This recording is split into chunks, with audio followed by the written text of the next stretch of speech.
I'll bring this meeting to order. It's the meeting of the California Unemployment Insurance Appeals Board. We're convening at 11 a.m. on Wednesday, September 18th, 2024, at our Sacramento offices at 2400 Venture Oaks Way. Regarding the board will accept public comment on any agenda item or any other matter under its jurisdiction. Speakers are asked to limit their testimony to approximately 5 minutes on each agenda item and on any other matter under our jurisdiction not listed in the agenda.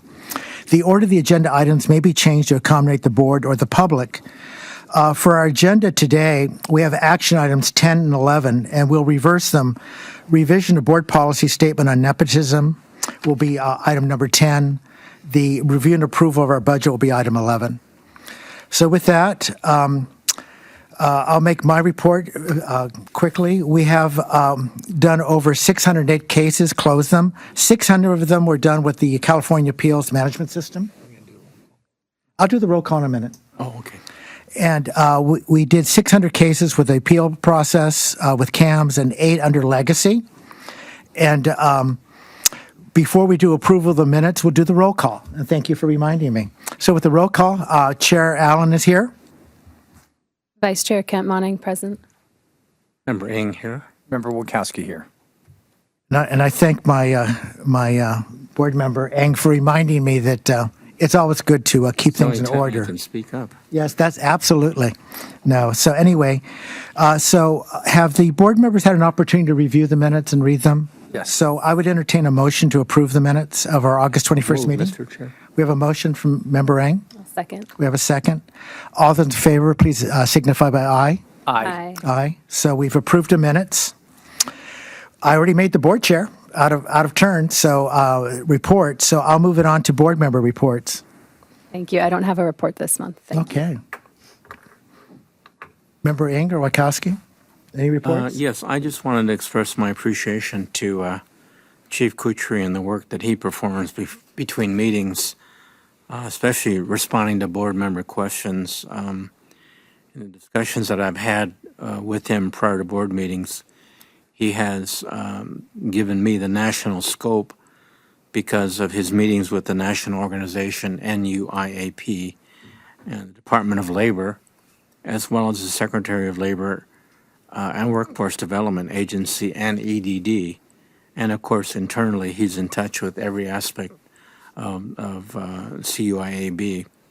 As a result, my questions are always answered in a timely manner with the information and specificity that I need to do my job. I just wanted to express my personal appreciation. Thank you.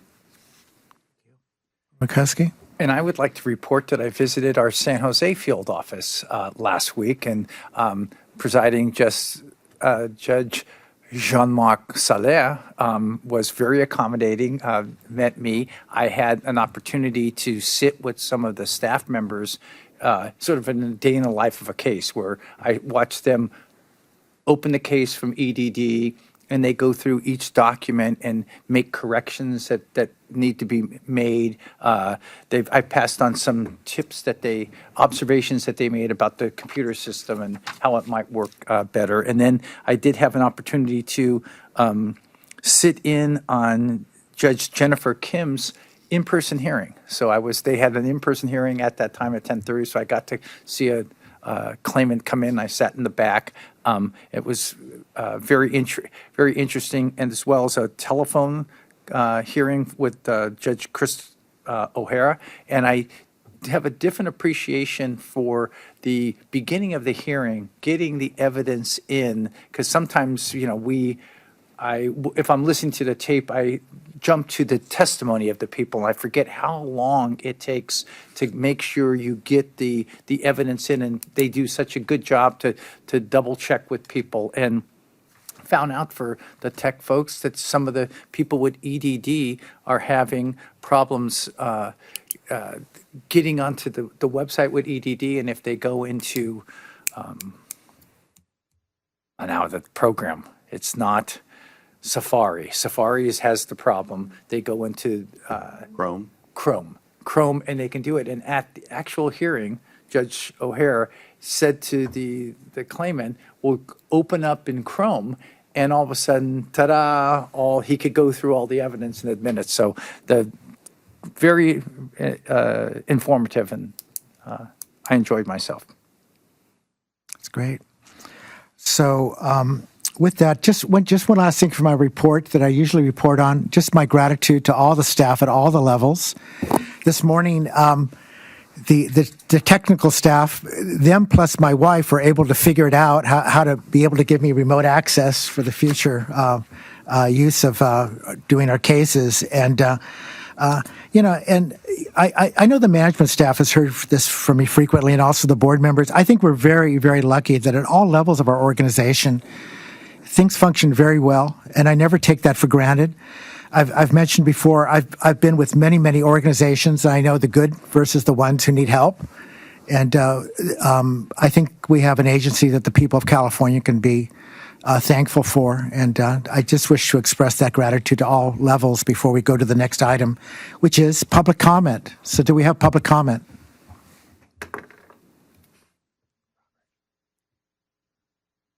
Thank you, Chairperson Allen. I have no hands raised in the public. Okay, with no public comment, we'll move to the next item on our agenda, which is a report from Judge Kutry, our Executive Director, Chief ALJ, regarding any reports regarding the state of the agency and field workload. Good morning, Chair Allen and board members. I'll begin with an update on timeliness and then some of the other events that the agency has experienced over the last month. In August, our average daily appeal intake from EDD was relatively static, as it has been for about a year. It's within a single percentage point of pre-pandemic levels, so that's a welcome item of stability for us. Staffing usually lowers a little bit in the summer, July and August, but nonetheless, we were still able to issue 25,694 decisions in August. 23,428 of those were in UI and PUA programs, a tiny percentage being PUA. That was 1,000 more decisions issued than in July, and it further reduced our open inventory by about 5,000 cases. As a result of that continued level of disposition, our case age dropped again from 76 days in July to 68 days in August. A significant improvement compared to where we were 14 months ago at 144 days. The national average continues to be very high at 219 days. Since the last meeting, I visited the Bay Area Office of Appeals. As you'll recall, that was one of the busiest field offices during the pandemic. It was also one of the last offices to roll into CAMS about 9 months ago.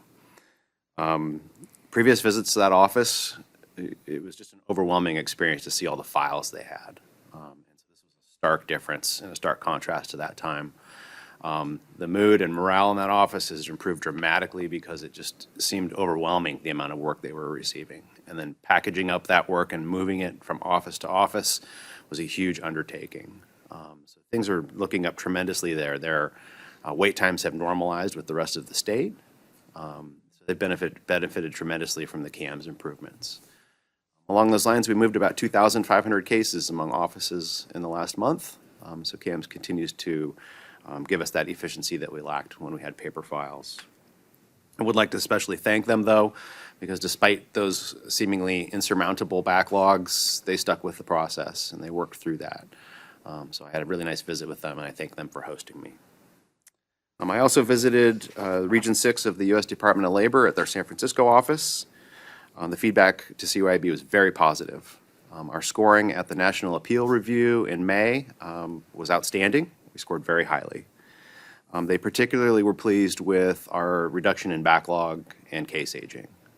But they made special mention of our board's timeliness appeals at second level. So thanks to all of you, to Judge Bach, and to all the judges and staff in AO. That's a really proud mark that we were able to present. In closing, I would like to announce that Stephen Swenson, formerly the supervising ALJ of the Sacramento office, has been appointed to lead the Office of Tax Petitions as its new supervising ALJ. He joined the agency in 2009 as an ALJ for the Office of Tax Petitions. He then served as an assistant chief ALJ from 2014 to 2018, and most recently has been the supervising ALJ for the Sacramento office since 2019.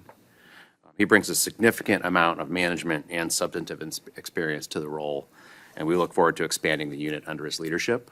And I'd also like to thank retired annuitant ALJ Madeline Hilton for her stewardship of the Office of Tax Petitions for the last 5 years. We faced an overwhelming influx of unemployment insurance cases, and it was really a huge task to maintain productivity in the tax office, and she helped us do that. And so I thank her for that. And that concludes my report, and I'm happy to take any questions.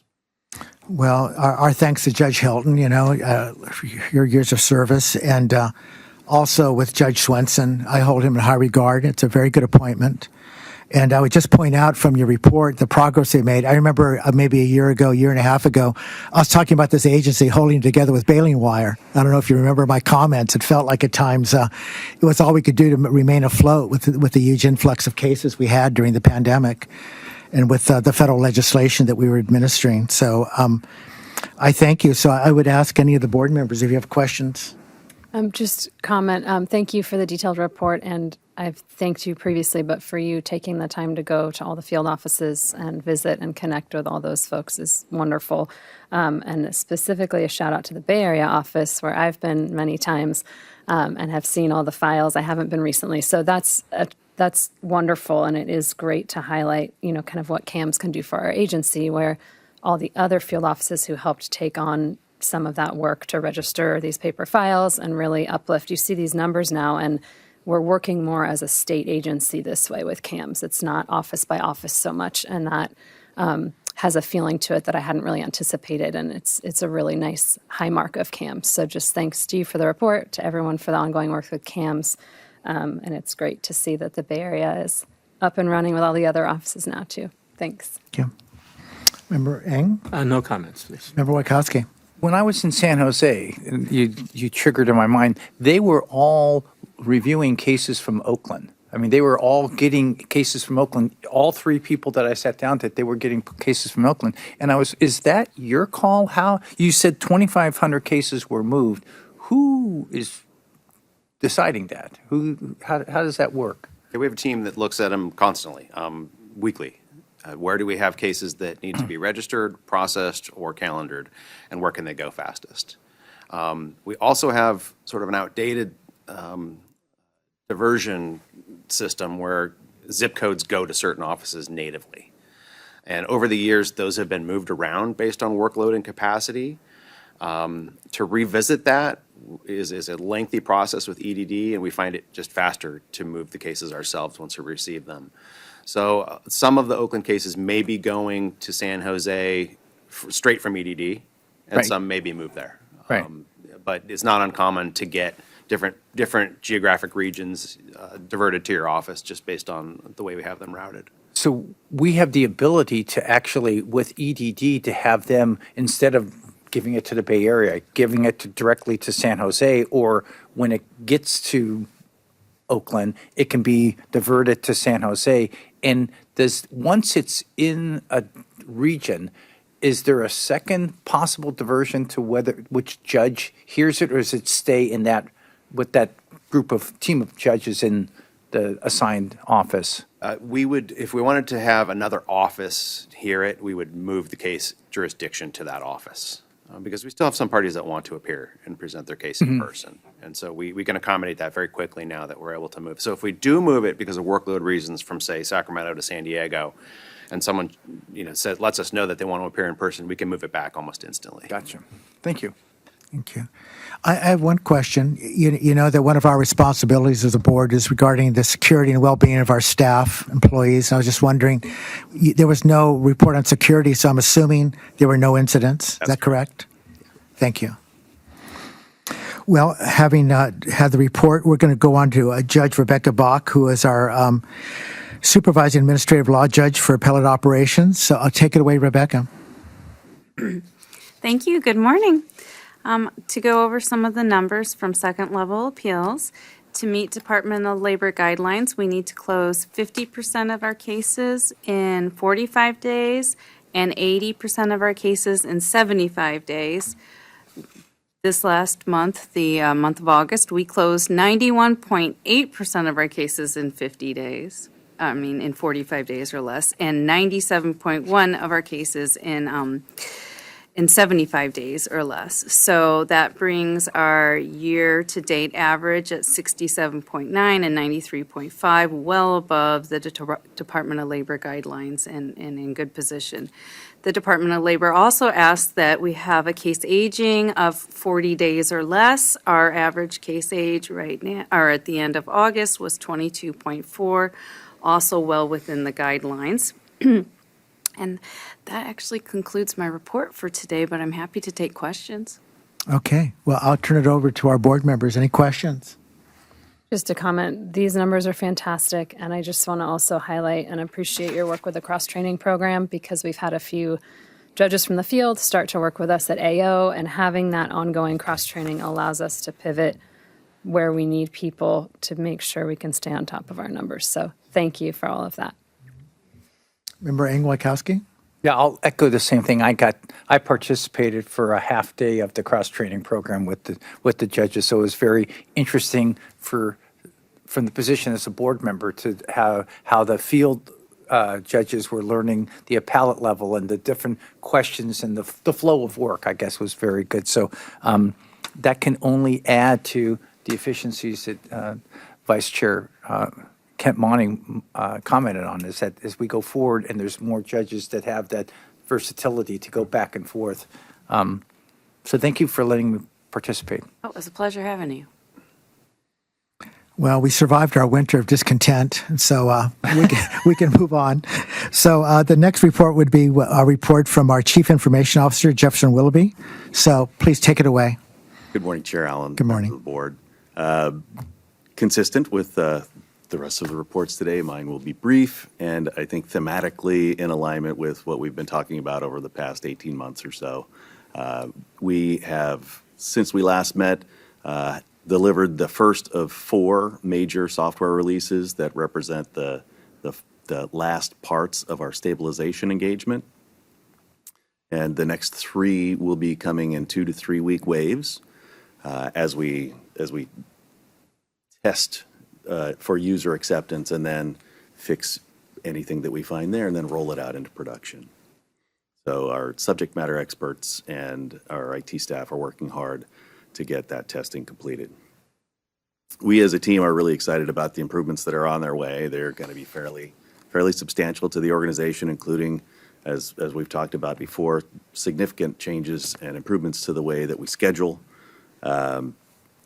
delegated access rights for large employers, employer representatives, and many smaller updates that have been requested either observationally by folks out in the field or as part of the contract where we had seen things that needed to be fixed and the vendor helped us fix those. So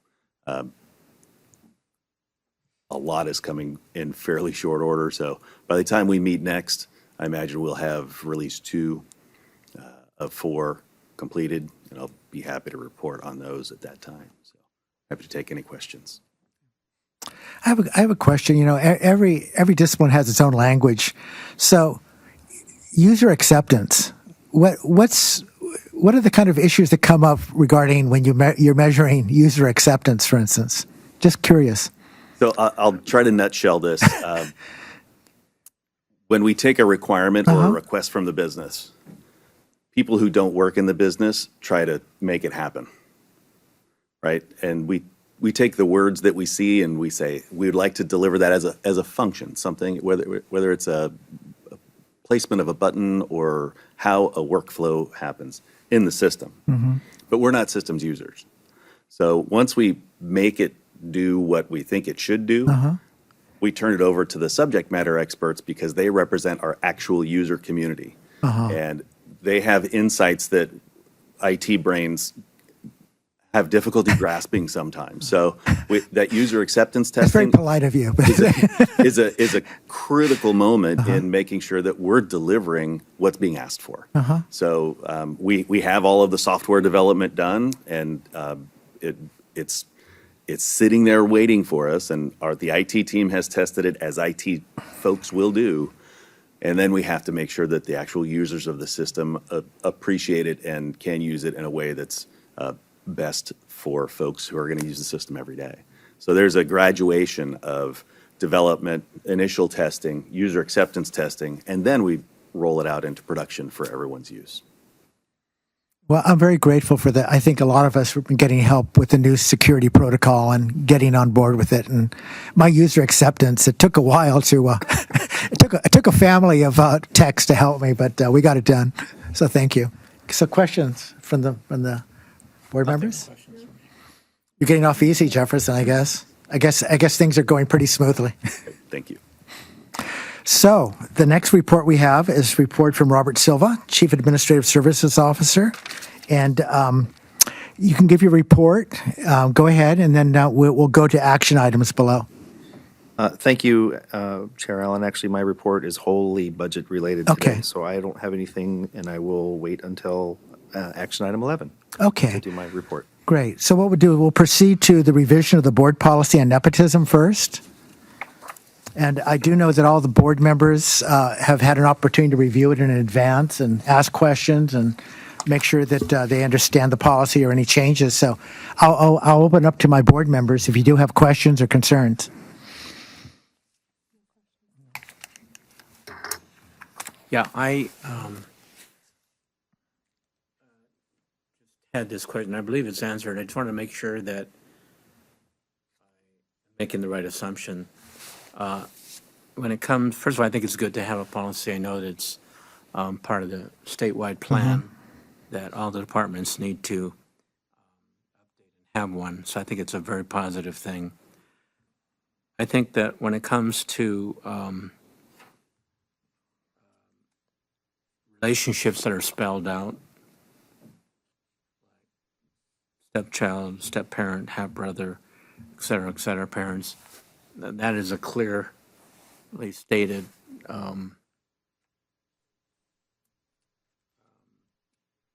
target point, if you will, for deciding whether or not there is a policy that would apply.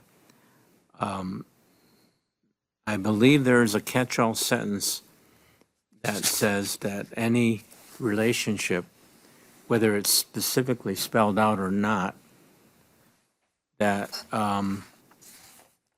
would potentially raise a conflict of interest or an ethical concern is included in this policy.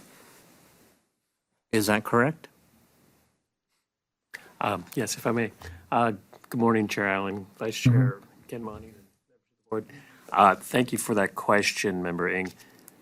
You are correct that there is a category of relationships which the policy, the anti-nepotism policy, addresses.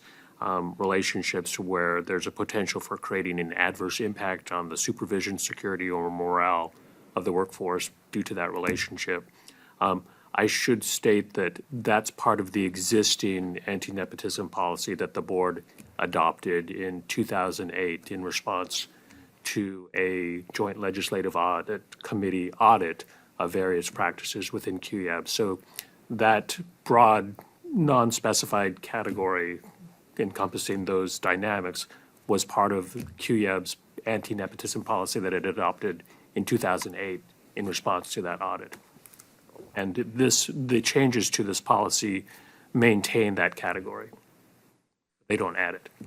Okay, so in other words, even though a personal relationship may not be defined by blood, adoption, marriage, domestic policy, or cohabitation, or specifically named like a parent or step-parent, it can be evoked if it's a relationship that is designed to call into question a conflict of interest. That's correct. And the overarching idea is that appointments must be compliant with the merit principle. And so whether or not the relationship is specifically due to a familial relationship or other relationship which calls into question the merit principle, that's what the policy addresses. Okay, I think that's wise. Thank you. Sure. My question.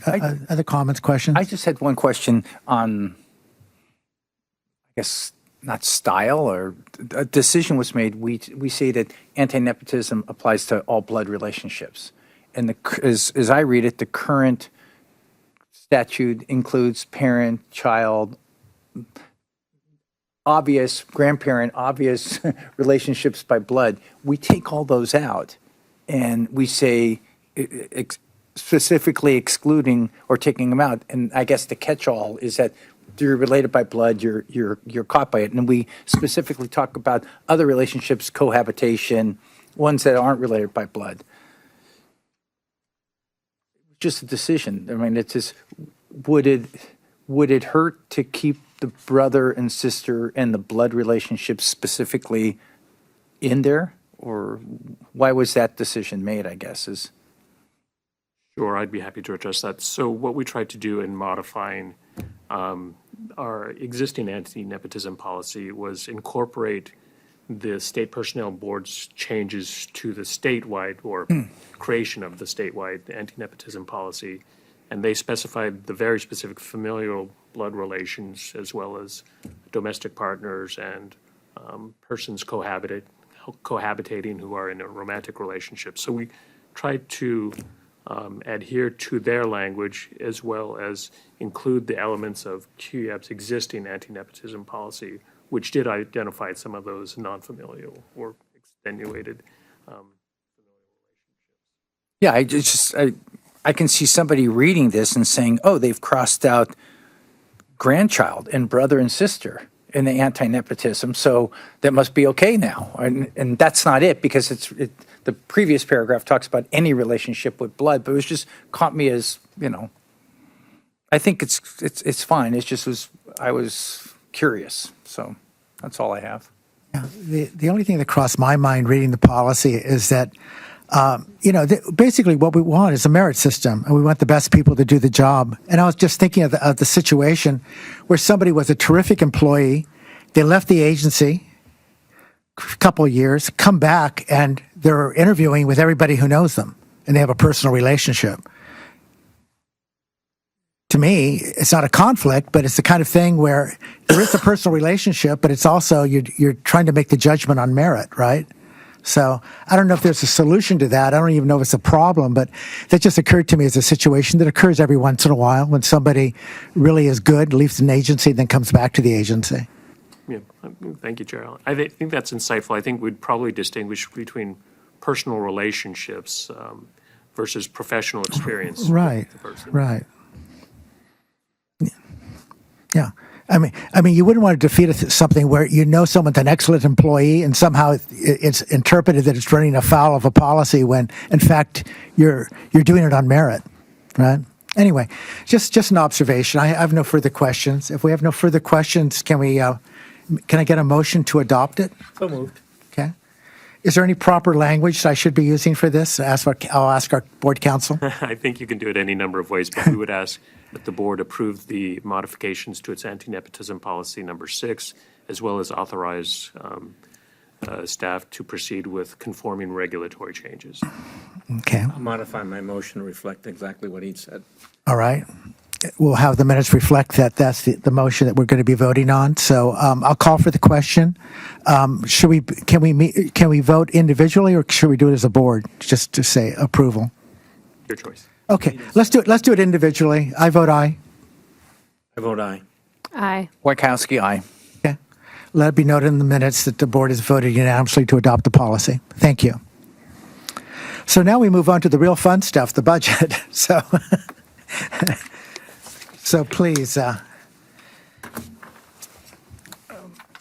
Mr. Silva, please take us through the budget. This will be for the fiscal year 2024-25.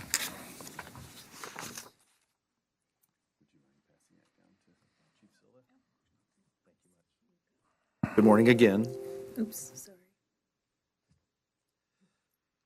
So I'm going to go over our budget authority as well as our proposed branch allocations and spending plan for state fiscal year 2024-25. As I progress, I'm hopeful that I can get ahead and answer any questions you may have through separate descriptions of line items. Going to this slide, as we entered the 2023-24 state fiscal year, CUIAB's base budget for personal services and operating expenses and equipment for state fiscal year 2024-25 was projected to be $78.1 million. For the October 2023 revise, CUIAB agreed to a projected decrease of 590 UI dispositions for 2024-25. The accompanying position decrease of 1.3 positions removed almost $100,000 from our 2024-25 budget, and I've reported that at previous board meetings. Moving to the next line, we had unspent disaster unemployment assistance funding that was in place to address appeals claims from assorted winter storms in calendar year 2023.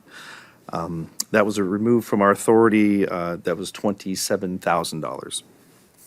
And finally, effective July 1st of 2024, members of the case union, bargaining unit 2, that were at the maximum salary range received a 4.5% special salary adjustment. In addition, members of SEIU and bargaining units 1 and 4, as well as exempt and excluded from bargaining, employees received a 3% general salary increase. So the estimated increase to our authority for these pay increases is $1.4 million. You see there on the second to last line. So this brings our 2024-25 budget allocation to almost $79.4 million, you see at the bottom.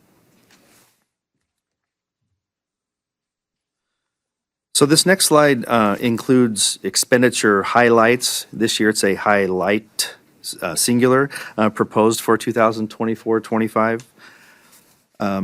Looking at CUIB's staffing level as of June 30th of 2024 as a starting point, the proposed spending plan for 2024-25 includes salaries for an additional 55 positions, equaling $3.9 million for those salaries.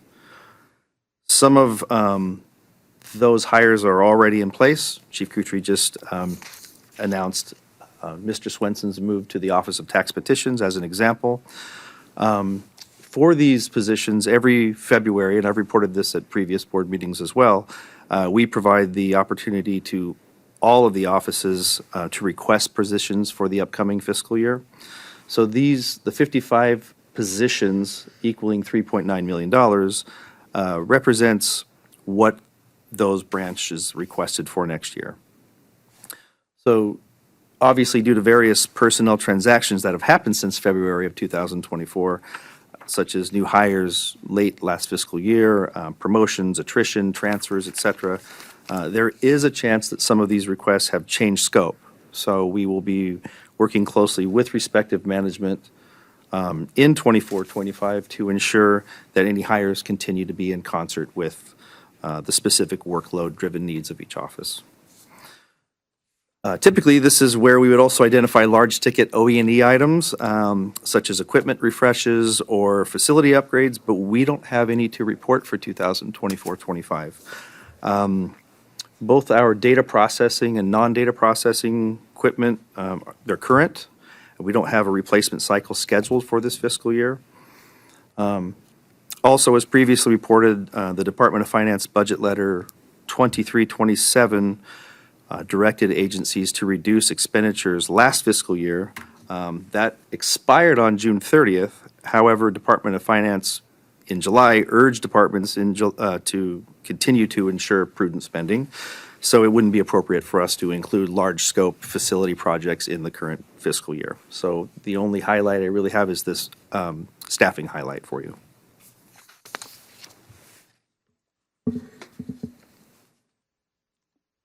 So the next three slides, we're going to focus on the allocations for the operating expenses and equipment, or OE&E. Starting this slide with the specific budget call letter categories. These are the categories in which all members of CUIAB branch management engage in a request process every February.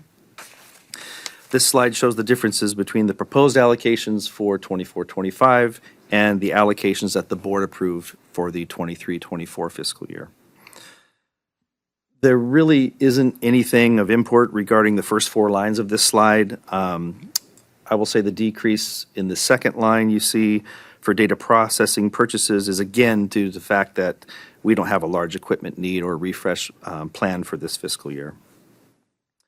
Right in the middle of the page, on line 5, you will see a significant 47% increase in data processing and non-data processing licensing, maintenance, and repair agreements.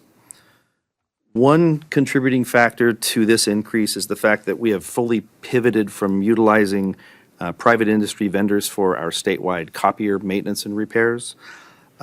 We are now using the Department of General Services Equipment Maintenance Management Program that they started a couple of years ago.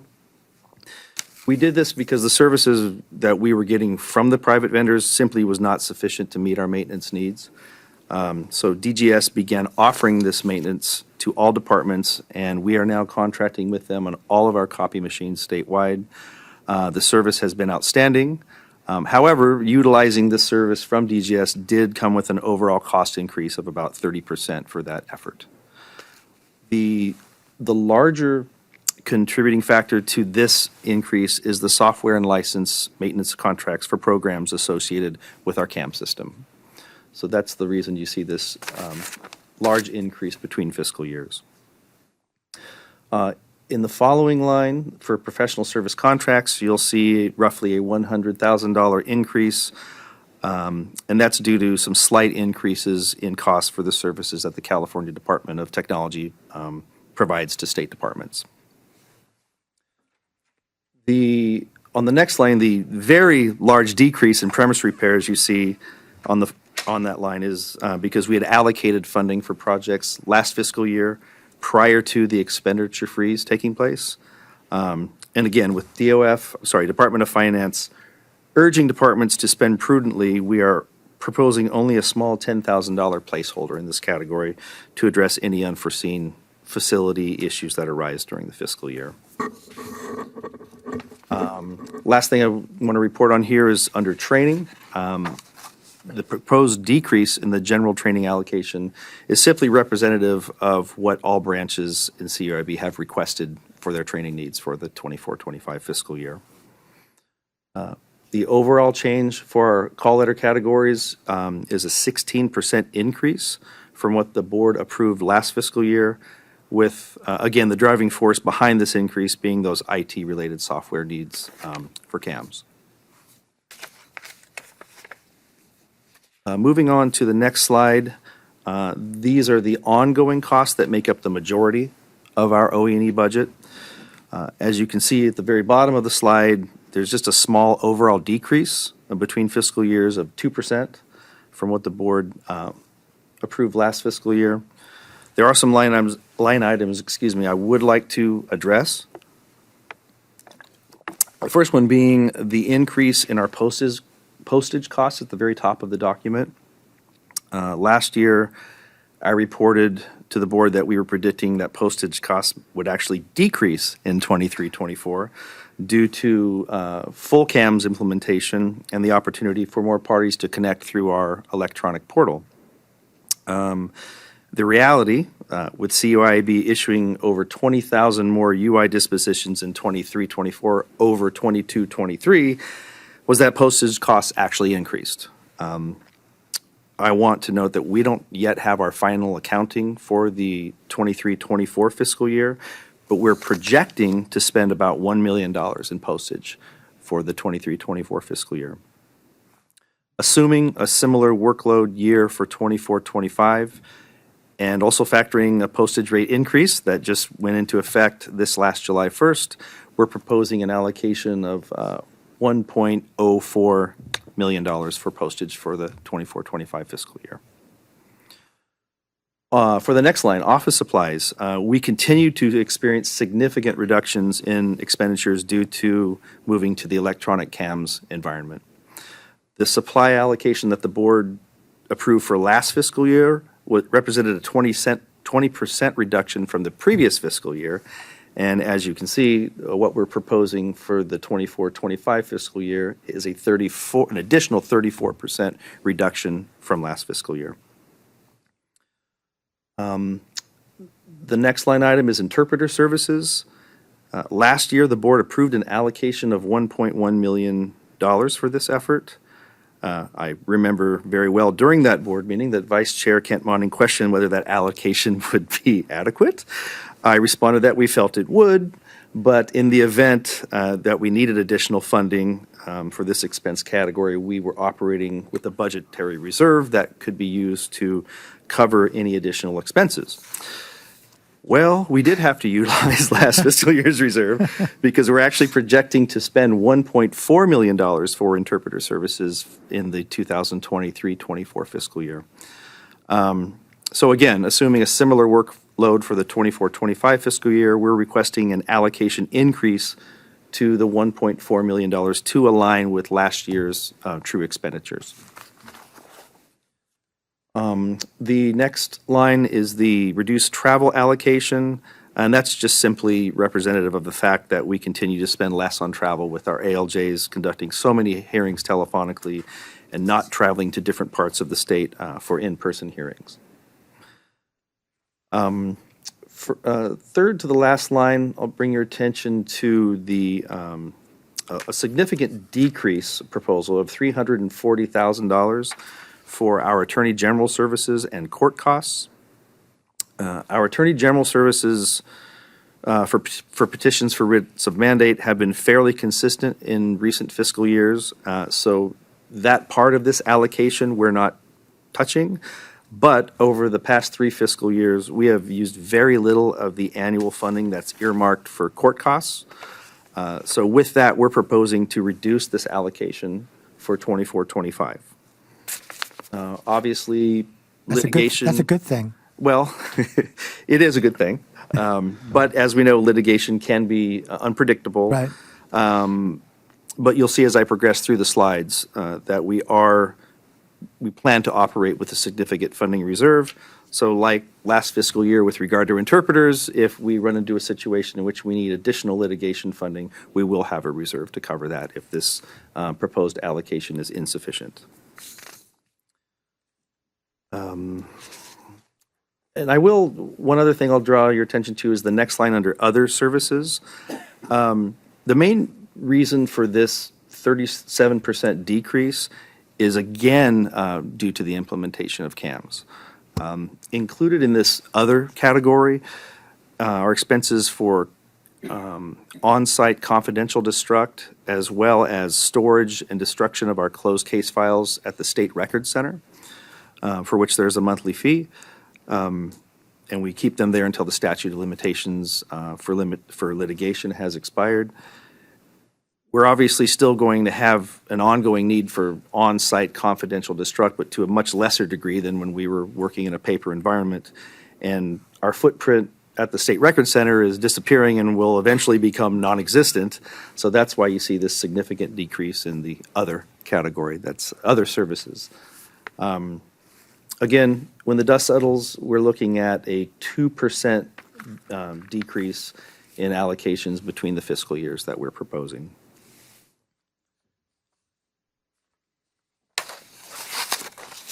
And for all operating expenses, the proposed 2024 allocation is almost $200,000 more than last fiscal year. You see here at 194.7.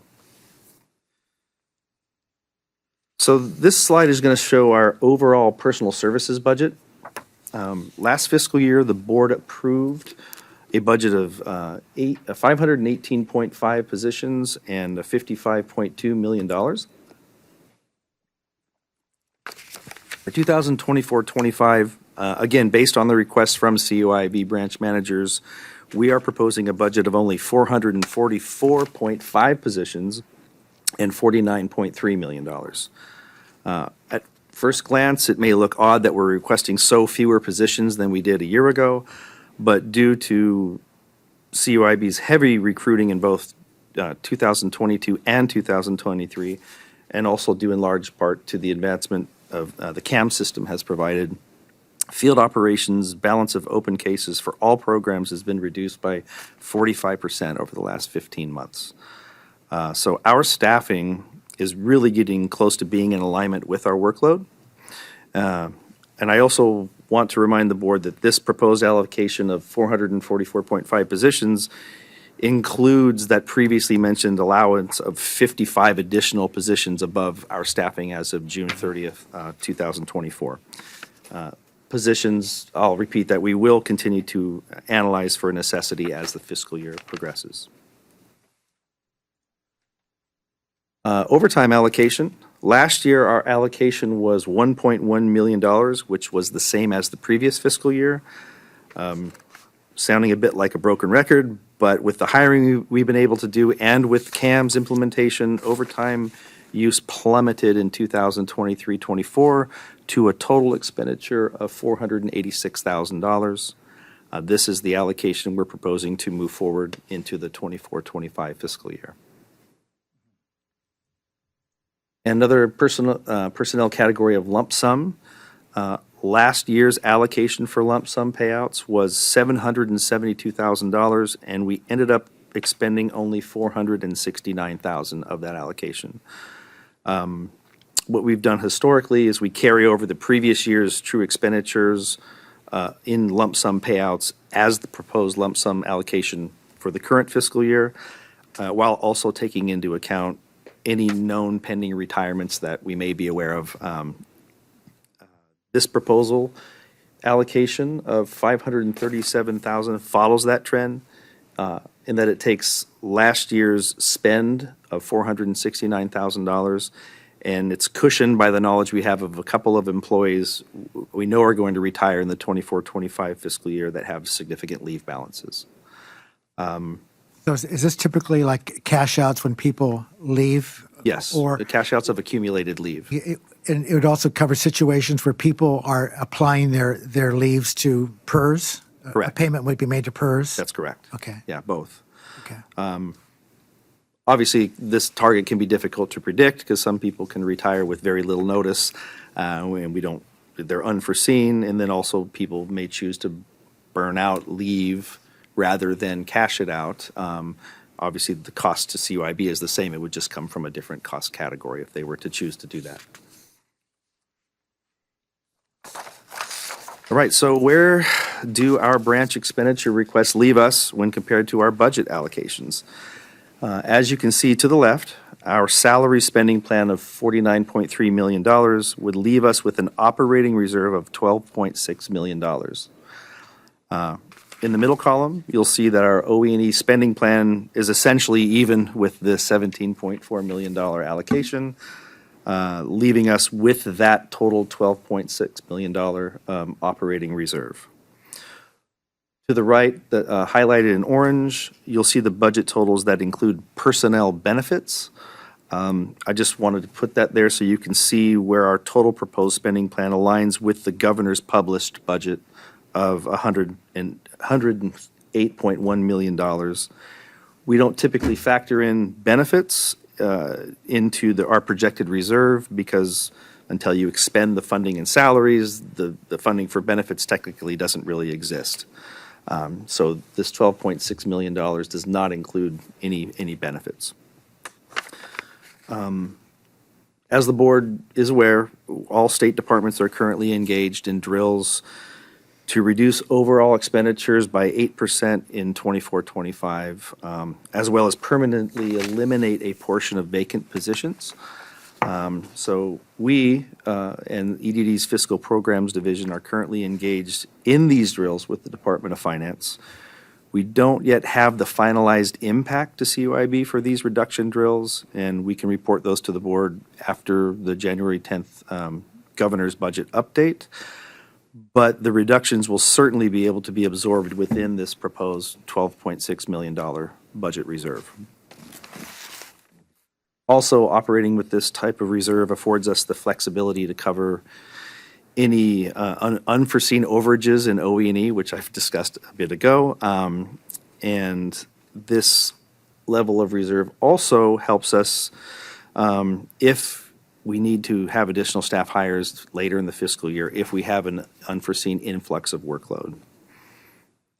Finally, barring an influx of additional workload, if If our incoming workload and open balances continue to decrease at the levels they have been this calendar year, we could be facing funding decreases for 2025-26 or beyond. So operating with this type of reserve really would help CUIB ease into that type of reduction scenario, hopefully without having to take make any drastic personnel-related decisions. This part of the slide here is simply a percentage breakdown of positions in dollars. You can see, obviously, the majority of our positions are permanent positions now that we've kind of gone through a lot of the limited term hiring and conversion of those limited term positions. And you'll see that the overtime allocation I mentioned of $486,000 represents 1% of the total positions for CUIB. And then, as has been in typical years, in recent years, our salary and wages is roughly three quarters of our cost, with OE&E making up the other quarter. This just shows the spending plan dollars for each of the 5 main branches of CUIB. The percentage shares between the 5 branches are consistent with the last few fiscal years, with the exception of IT. There has been a slight percentage share increase from just under 9% to 10.5%. And again, that's due to the CAMS-related software licensing maintenance agreements I mentioned earlier that are obviously assigned to our IT branch. Unless there are any questions, that is the end of my proposal. I'm happy to take questions. Yes, any questions from the board? Comments? Yes, go ahead. A question. I noticed we have on the training, the percentage went down 55%, but we have coincidentally 55 new hirings that I assume need to be trained. And then we have this cross-training that's going on. I know some of that went on in previous years. Why such a large reduction? So the allocation is based on what each branch requested for outsourced training for the fiscal year. Incoming employees, the vast majority of the training for incoming employees is done in-house and at no cost. Ethics training, sexual harassment training, and obviously on-the-job training is not outsourced and doesn't cost CUIB anything. I'll ask my indulgence for my former members. As a former bankruptcy attorney, always looking for cost reductions. The state records, we pay a monthly fee for storage. Some of the records are sitting there. Are any paper files now that we're not using, are they staying on site, or are they still going to the state records warehouse at a lower level? A lot of the offices that have room to store closed cases don't even contract with the State Records Center at all. They keep them in-house, and then we'll use the in-house confidential destruct contract to destroy them when the statute of limitations is run. We haven't sent any file. The offices that do utilize the State Records Center, we're no longer sending files there at all. Perfect answer. And finally, on the cost of interpreters that is going up to 1.5, do we have any, this is estimate of how much of that cost is interpreters that we pay where there's a no-show versus the actual interpreters when they come in, or do we not pay when there's a no-show? I would have to report back to you on that. Okay. Just to make sure I have accurate information for you. That was just a curious thing because I have an answer, but I want to make sure it's accurate. People have to be available, right? And then you have to pay for that. But some of the services, I don't know what, just a question. And I have a standard request when board members make requests for information, just to share with all the board members so that everybody is seeing the same thing at the same time. Okay. Yeah. Member Ring. Well, yes, thank you, Mr. Chair. Every budget that I have seen has a line item called reserve. Are we allowed to use that, or do we have a reserve? Is it the 12.643, or is there not a reserve? Yeah, the proposed operating reserve would be that $12.6 million. Okay, but we don't have a line item where we actually call it a reserve. We do not. Yeah, And the reason for that? I We haven't historically done it that way. It's just the balance of what we're requesting versus our allocations from the governor's office. And does that reserve reflect, let's say, an overage in terms of what if we don't use all of the money for the new allocation for translations? Would that go into this reserve? I mean, what does this 12.6 overage consist of? It's funding that, as of today, we don't intend to utilize in the 24-25 fiscal year. But we can utilize it for whether it's an operating expense category such as, I mentioned, litigation or interpreter services, if we need to cover that. As you'll see from the slide, the majority of that reserve is in our personnel budget.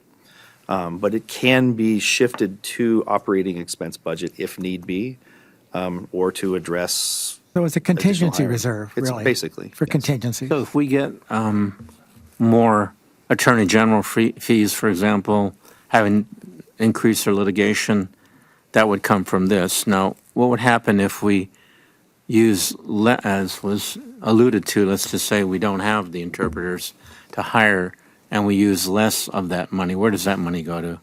So Does that we, go back into the 12.6 or? actually, whether it's in the category, whether it's in the 12.6 or it's, say it's in interpreters, whatever cost category, the Employment Development Department holds the grant for California. So they hold the purse strings for our budget. If we have any unexpended funding come June 30th of 2025, it reverts back to the mother fund. So EDD would simply have that funding left over for them to utilize to the extent they could. And just one last question. So in terms of the past dictating the future, in the past year's budget, how accurate were we in projecting what our needs would be in terms of using money from the reserve or exceeding the money from the reserve? In the last several fiscal years with regard to personnel, we have generally we've generally not tapped into the reserve and have spent under what we projected as a reserve. Okay. Spent less. And that was because? It's because, so I'll give you an example. With this fiscal year, there are 55 positions that were being requested as of July 1st of 2024. Many of those haven't been filled yet. So we already have a quarter in which, if you fill the 55 positions, you have a quarter of unspent funding. After the board approves the budget, then we go back to the management that made these requests a number of months ago, and in many instances, they'll say, I don't need these management services technicians at this juncture. I only need a seasonal clerk. So then they need less and less than they had predicted they needed February of 2024. So we end up, even with this spending plan of 55 positions, we may not hire 55 people, and that's typically why we end up with that. We have the highest unemployment out of any state in the nation. So if that were to translate into a larger need for personnel, what you're saying is we could easily get up to that amount if assuming we had people that would come in and do that? Absolutely. Okay. Yeah, we would entertain, particularly toward the latter part of the fiscal year, if we had unforeseen workload or hiring need, that $12.6 million of salaries is a large cushion for us to hire many people, obviously in a limited term, presumably a limited term status. I just needed to hear that so I could sleep better tonight. Okay. Well, being it's your birthday, we want to make sure you sleep well tonight. All that sugar in my blood. I just had a quick comment. Thank you for the detailed budget. It seems like we're in a very strong position, which feels wonderful. And it's just interesting to see with CAMS, we have certain line items like postage and interpretation that are going up because we're processing so many more cases, and then other line items that go down also because of CAMS. So I guess the question is, I assume that there is good communication sharing going on or anticipation about, as CAMS continues to be what we use, for you anticipating how that impacts our line items of the budget, right, and how things get shifted around, whether they go up or down. But is there a group that works on that, or you're kind of just looking at the raw numbers? It's just me. I'm kidding, of course. No, we have people in administrative services and then the subject matter experts in the chief's office who know exactly what field operations needs. And SALJ Bach always has the red phone too. Yeah, we work in a group setting, and then we also, as an example, we're going to be working, and I've already spoken with Jefferson about this, with IT, looking at our footprints for duplication versus printing, and to see with CAMs, there's a great reduction in the need for duplication, not necessarily printing, but duplication. And I think we can find some savings shifting or pivoting to more printers that aren't multifunction units, which would, again, hopefully bring down the maintenance service agreement increases that I reported earlier that we've seen through the Department of General Services. Well, thank you very much. It's good news. Move adoption of the 24-25 budget proposal. Yeah, before we move for adoption, I just wanted to thank Judge Kutry and the entire management team.